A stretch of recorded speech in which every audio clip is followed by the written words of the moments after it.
నమస్తే, welcome to KTV Telugu. నేను వసంత్.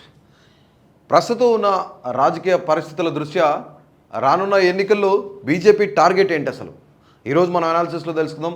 ముఖ్యంగా బీజేపీ టార్గెట్ 1984 కాంగ్రెస్ మీద ఉన్న రికార్డు, కాంగ్రెస్ పేరిట ఏదైతే ఒక రికార్డు ఉందో ఆ రికార్డుని క్రాస్ చేయాలి, మోడీని మళ్ళీ ప్రధానమంత్రి చేయాలి ఖచ్చితంగా.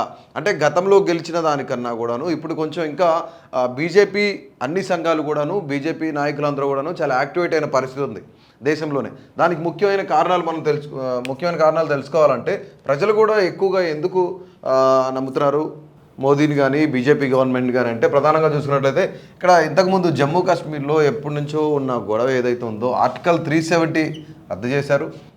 తర్వాత త్రిపుల్ తలాక్, తర్వాత మహిళా రిజర్వేషన్ 33% మహిళా రిజర్వేషన్ అన్నిటికీ కూడాను, తర్వాత అయోధ్య రామ మందిరం, తర్వాత సిటిజన్షిప్ యాక్ట్ తీసుకొచ్చారు, యూనిఫామ్ సివిల్ కోడ్. ఫైనల్లీ వీటన్నిటితో పాటు కూడా అయోధ్య రామ మందిరంతో పాటు ఇప్పుడున్న పరిస్థితులు బీజేపీ ఎలా ఓన్ చేసుకుంటుందంటే వీటన్నిటిని దృష్టిలో పెట్టుకోవచ్చు. ఆర్టికల్ 370 కానీ, త్రిపుల్ తలాక్ కానీ, మహిళా రిజర్వేషన్ కానీ, అయోధ్య రామ మందిరం కానీ, సిటిజన్షిప్ బిల్ కానీ, అట్లాగే యూనిఫామ్ సివిల్ కోడ్, తర్వాత ఏదైతే ఎప్పటి నుంచో అద్వానీ చేసిన రథయాత్ర ఏదైతే ఉందో రథయాత్ర మొదలుపెట్టుకుంటే ఇప్పుడు ప్రస్తుతం అయోధ్య రామ మందిరం వరకు కూడాను. ఎస్పెషల్లీ అయోధ్య రామ మందిరం ఎఫెక్టు దేశవ్యాప్తంగా ఎక్కువగా పడింది. ఎందుకంటే దాదాపుగా 500 సంవత్సరాల ప్రతి భారతీయుడు కళ మోడీని నెరవేర్చాడు, మోడీకే సాధ్యమైంది. కాబట్టి ఖచ్చితంగా మోడీ ఏదైనా చేస్తాడో అని ప్రజలు నమ్ముతున్న పరిస్థితి. కొన్ని ప్రాంతాల్లో కొంతమంది ఎక్కువగా మోడీని ట్రస్ట్ చేస్తారు. అంటే కామన్గా ఈక్వల్గా న్యూట్రల్ ఓటర్స్ ఎవరైతే ఉన్నారో వాళ్ళందరూ కూడాను అయోధ్య రామ మందిరం అనేది ఒక ఎమోషన్ కాదు, ప్రతి ఒక్క భారతీయుడికి కూడా అయోధ్య రామ మందిరం అనేది ఒక ఎమోషన్. సో అదే ఎమోషన్ క్యారీ అవుతుంది. ఈసారి ఖచ్చితంగా బీజేపీ మళ్ళీ అధికారంలోకి వచ్చే ఛాన్స్ అయితే ఖచ్చితంగా ఉందని చెప్తున్నారు. మనం ఒకసారి గతంలో చూసుకున్నట్లయితే 1997 కానీ 98, 99 వాజ్పేయి నేతృత్వంలో బీజేపీ అధికారంలోకి రావడం జరిగింది. సో అప్పుడు వాజ్పేయి గారు ప్రధానమంత్రిగా ఉన్నారు. సో అక్కడ పరిపాలన అంతా కూడాను నియర్లీ 1999 ఆ ఏరియాలన్నీ కూడాను బీజేపీ అధికారంలో ఉంది. అలాగే 2004 సమయంలో బీజేపీ అధికారాన్ని కోల్పోయింది ముఖ్యంగా. సో అప్పటి నుంచి దాదాపుగా 10 ఏళ్ళు దేశంలో బీజేపీకి కొంత అనుకూల సంఘటనలు అయితే కనిపించలేదు. సో 2004 నుంచి 2014 వరకు కూడాను కాంగ్రెస్ అధికారంలో ఉంది. కాంగ్రెస్ అధికారంలో ఉన్న తర్వాత మళ్ళీ 2014 సమయంలో దాదాపుగా బీజేపీ 282 సీట్లు కైవసం చేసుకొని అధికారంలోకి వచ్చింది. సో ముఖ్యంగా దీనికి అనేకమైన కారణాలు ఉన్నాయి. అంటే ఇప్పుడు కాంగ్రెస్ నాయకుల మీద కొంత వ్యతిరేకత రావడం కానీ, అంటే దాదాపుగా ఏ గవర్నమెంట్ మీద అయినా సరే 5 నుంచి 10 సంవత్సరాలు పరిపాలిస్తే ఖచ్చితంగా కొంత యాంటీ ఇన్కంబెన్సీ పెరుగుతుంది, అట్లాగే యాంటీ గవర్నమెంట్ కూడా పెరుగుతుంది. వాళ్ళ కేసులో కాంగ్రెస్ హయాంలో జరిగిన కొన్ని ఏవైతే తప్పిదాలు ఉన్నాయో, ఏవైతే కుంభకోణాలు ఉన్నాయో, బోఫోర్స్ కుంభకోణం కానివ్వండి, గ్యాస్ కుంభకోణం కానివ్వండి, వీటన్నిటికి సంబంధించి చాలా పెద్ద ఎత్తున ఐపీఎల్ కుంభకోణం కూడా అప్పుడే జరిగింది. సో దాదాపు 2G స్పెక్టర్ స్కామ్ జరిగింది, గడ్డి కుంభకోణం జరిగింది, లాలూ ప్రసాద్ యాదవ్, ఇలాంటి అనేకమైన సంఘటనలన్నీ కూడాను బీజేపీకి అధికారం రావడానికి కొన్ని ఛాన్సెస్ అయితే వచ్చినాయి. 2019లో చూసుకున్నట్లయితే దాదాపుగా ఎన్డీఏ కూటమిలో ఉన్న పార్టీలన్నీ కలిపి 3 సీట్లు కైవసం చేసుకున్నాయి. ఇక్కడ అంటే 282 సీట్ల నుంచి దాదాపుగా బీజేపీ ఎన్డీఏకి సంబంధించిన ఏవైతే ఎన్డీఏ కూటమికి సంబంధించిన పార్టీలు ఉన్నాయో ఇవన్నీ కూడా 353. సో వీళ్ళ ముఖ్యమైన టార్గెట్ ఏంటి అసలు అంటే సౌత్లో దాదాపుగా బీజేపీకి చాలా గ్రిప్ చాలా తక్కువ ఉంటుంది. అంటే కర్ణాటకలో కొంతమేర మొన్నటి వరకు అధికారంలో ఉన్నా సరే ప్రస్తుతం అక్కడ కాంగ్రెస్ అధికారంలో ఉంది కాబట్టి కొంత అక్కడ కూడా వ్యతిరేకత వచ్చే పరిస్థితి ఉంది. కాకపోతే కొన్ని ఎంపీ సీట్లు అయితే ఎక్కువ లోక్సభ స్థానాలు అయితే ఇప్పటివరకు మనం చూసుకున్న అనాలిసిస్లో కానీ ఇప్పటివరకు మనకు అందిన ప్రాథమిక సర్వేల ప్రకారం కూడా ఖచ్చితంగా కర్ణాటకలో బీజేపీకి ఎక్కువ ఛాన్సెస్ అయితే ఉన్నాయని చెప్తున్నారు. సో మనకు సౌత్లో వాళ్ళు పట్టు బిగించాలని చూస్తున్నారు. సౌత్కి సంబంధించి 133 స్థానాలు ఉన్నాయి సౌత్లోని, కేవలం సౌత్లో.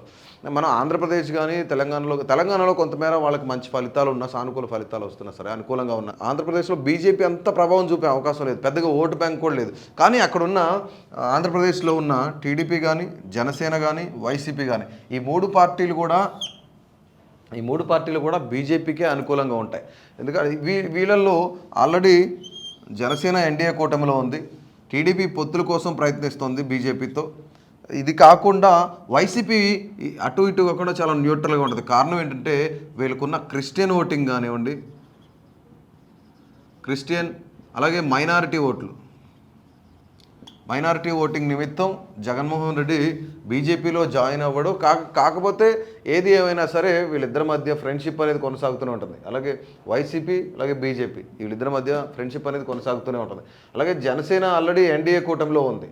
జనసేన ఎన్డీఏ కూటమిలో ఉంది కాబట్టి టీడీపీ జనసేన అలయన్స్లో ఉన్నాయి కాబట్టి ఖచ్చితంగా జనసేన ఫస్ట్ నుంచి కూడా పవన్ కళ్యాణ్ చెప్తున్న పరిస్థితి మాట ఏంటంటే ఖచ్చితంగా టీడీపీ జనసేన బీజేపీ ఈ మూడు కలిస్తే ఆంధ్రప్రదేశ్లో 2014 ఏదైతే 2014లో ఏపీలో ఒక సీన్ మళ్ళీ రీక్రియేట్ చేయొచ్చు, సీన్ రిపీట్ అవుతుంది, అధికారం అనేది ఖచ్చితంగా వస్తుంది. బికాజ్ ఏంటంటే ఇప్పుడున్న ప్రభుత్వం మీద జగన్ ప్రభుత్వం మీద కొంత వ్యతిరేకత, అంటే రూరల్ ఏరియాల్లో వ్యతిరేకత లేకపోయినా సరే అర్బన్ ఏరియాల్లో ఎక్కువగా ఉంది. డెవలప్మెంట్ లేదు, రాజధాని పరిస్థితులు, అట్లాగే ఇప్పుడు స్టీల్ ప్లాంట్కి సంబంధించి వీళ్ళు బీజేపీ ప్రైవేటీకరణ చేస్తానంటున్నా సరే వైసీపీ వాళ్ళు దాన్ని ఎక్కువగా పట్టించుకోలేదనే వాదన వినిపిస్తుంది. కాకపోతే ఏంటంటే ఇక్కడ మీకు స్థానిక సంస్థలు ఏదైతే ఎమ్మెల్యే ఎలక్షన్స్ ఏమి ఉన్నాయో, శాసనసభ ఎన్నికలు ఏవైతే ఉన్నాయో దానికి అలాగే లోక్సభ ఎన్నికలకు జరిగేపాటికి కొంత తేడా అనేది వేరియేషన్ అయితే ఖచ్చితంగా వస్తుంది. ఎందుకంటే ఇప్పటి వరకు దాదాపుగా మోడీని చూసుకున్నట్లయితే ఎస్పెషల్లీ మనం ఇందాక మాట్లాడుకున్నట్లు అయోధ్య రామ మందిరం ఎఫెక్ట్ పడుతుంది. At the same time Congress హయాంలో ఉన్నప్పుడు కొంత టెర్రరిస్ట్ అటాక్లు కానీ బాంబ్ బ్లాస్ట్లు కానీ ఇవన్నీ జరగటం చేశాం. ఈ 10 ఏళ్లలో మోడీ ప్రభుత్వంలో మోడీ చాలా అగ్రెసివ్గా ఉంటాడు కాబట్టి ఇలాంటి విషయాల్లో దేశం కోసం ధర్మం కోసం అనే మాట బీజేపీ నుంచి వినిపిస్తుంది కాబట్టి ఖచ్చితంగా మోడీ ఉంటేనే బెటర్ కేంద్రంలో అని చెప్పేసి కొంతమంది అనుకుంటున్న పరిస్థితి ఉంది. సో వీటన్నిటికి సంబంధించి ఇవన్నీ హెల్ప్ చేసినాయి అని కూడా అనుకోవచ్చు. ఆర్టికల్ 370 కానీ, ట్రిపుల్ తలాక్ కానీ, మహిళా రిజర్వేషన్ కానీ, అయోధ్య రామ మందిరం కానీ, సిటిజన్షిప్ కానీ, అంటే దాదాపు ఇప్పుడు సిటిజన్షిప్కి సంబంధించి మనం హైదరాబాద్ ఈ ఏరియాలో చూసుకున్నట్లయితే, ఓల్డ్ సిటీస్లో చూసుకున్నట్లయితే బంగ్లాదేశ్ నుంచో పాకిస్తాన్ నుంచో వేరు వేరు దేశాల నుంచి వచ్చి ఇక్కడ సెటిల్ అవుతున్న వాళ్ళు ఉన్నారు. సో వీళ్ళందరూ కూడాను ఈ సిటిజన్షిప్ బిల్ ఉంది కాబట్టి ఖచ్చితంగా వీళ్ళందరూ ఎవరి దేశాలకు వాళ్ళు వెళ్ళిపోవాలి. ఖచ్చితంగా ఇండియా అనేది చాలా స్ట్రాంగెస్ట్ కంట్రీ కాబట్టి ఇలాంటివన్నిటిని యాక్సెప్ట్ చేయకూడదు, వాళ్ళందరినీ బయటికి పంపించాలనే పరిస్థితి ప్రతి ఒక్క పబ్లిక్లో ఉంటుంది. అందుకని మోడీకి సపోర్ట్ ఉండే పరిస్థితి అయితే కొన్ని ఇక్కడ మనకు కనిపిస్తున్నాయి. అట్ ద సేమ్ టైం ఏదైతే మనం మొదటగా మాట్లాడుకున్నాం 1984లో కాంగ్రెస్ గవర్నమెంట్ 404 సీట్లను కైవసం చేసుకుంది. ఈ 404 సీట్లను ఖచ్చితంగా క్రాస్ చేయాలి. అది దట్టు మోడీ ఉన్నప్పుడే సాధ్యమవుద్ది కాబట్టి మోడీ ఉన్నప్పుడే మోడీ ప్రధానమంత్రి అవ్వాలి మూడోసారి అంటే ఖచ్చితంగా ఈ 404 సీట్లను క్రాస్ చేసి ఆ కాంగ్రెస్ పేరిట ఉన్న రికార్డ్ ఏదైతే ఉందో దాన్ని వాళ్ళు క్రాస్ చేయాలని, అధిగమించాలని చెప్పేసి ఇప్పుడు బీజేపీ భావిస్తుంది. ఇక్కడ మనం 404 సీట్లు రావడానికి కారణం ఏంటంటే ఇక్కడ ఇందిరాగాంధీ డెత్ కానీ, దాని తర్వాత రాజీవ్ గాంధీ కూడా కొంత చరిష్మా ఏదైతే ఉందో ఈ చరిష్మా పనిచేసింది, బాగా దీని మీద ఎఫెక్ట్ అయింది.